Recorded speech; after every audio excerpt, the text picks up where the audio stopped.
Mic, please. Yes, sir. My name is N. Ravishekar or Sridhar Reddy, sir. I am principal of BED College. But I studied different religions, sir, including Bible and Quran, Hadith and all these things. And I have been trying to know truth.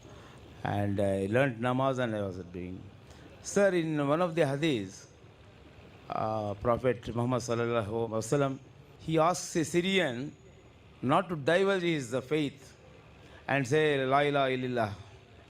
The times were such, but nowadays, because it is the Darul Harab, what it is, our psychological implications and also social implications and other things are past. Is there any concession for people who want to follow Islam? And also, some of the things given by Tao of physics by Fidget Capra and Stephen Hawking's History of Time, there are so many galaxies and other things, and we cannot brush aside some of the concepts like Analhaq or Aham Brahmasmi. Doing 5 times namaz or even Tawzid, can we in our rest time follow this concept of Analhaq? And as some of the people were Brother, please pose one question at a time. We have lack of time. And answer your question. The other people waiting on the microphone. The brother asked a question that he knows of a hadith that Prophet told a Syrian not to change his faith.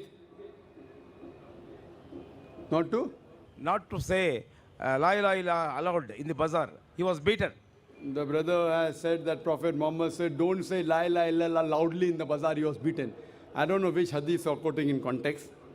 There's a hadith which says that don't say Allahu Akbar loudly. Not La ilaha illallah. That is a hadith because in the war, when they're hiding and the enemy is coming, don't say Allahu Akbar loudly. Because that means you will be exposed. Not in the bazaar, in the battlefield. The other hadith says say loudly so that it will encourage the other soldiers. So it depends upon the situation. He does one of the person in the battlefield, say Allahu Akbar.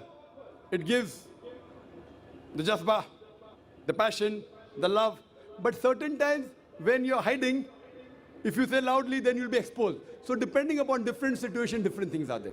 Your main question was that can we follow Islam and other things like Socrates or some other people or from other scientists, including Al-Haq.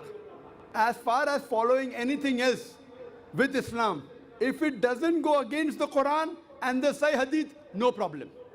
If it matches with the Quran and Sahih Hadith, it should be followed. If anything else, whether X, Y or Z, whether science, geography, history, whether Hinduism, Christianity, Judaism, says something which is also mentioned in the Quran, it becomes the fard for you to follow. If it says something which is not mentioned in the Quran and does not go against the Quran, you can follow it mubah, optional. But if it says something which is against the Quran, it is haram, it is prohibited. 3 different strategies, 3 different ways. Regarding a question, Islam believes in Tawheed, 5 times Salah. Does it believe in Al-Haq? Al-Haq, becoming one with God, it is shirk. It is against Tawheed. You can't say I believe in Tawheed and you believe in more than one God. You believe in Tawheed and saying I will become one with God, it is opposite. So anyone who believes in that becoming one with God, he cannot be a follower of Tawheed. He cannot be Muhammad. It's 2 opposite things. But other things which matches with the Quran, no problem. Which doesn't go against the Quran, no problem. Hope that answers the question.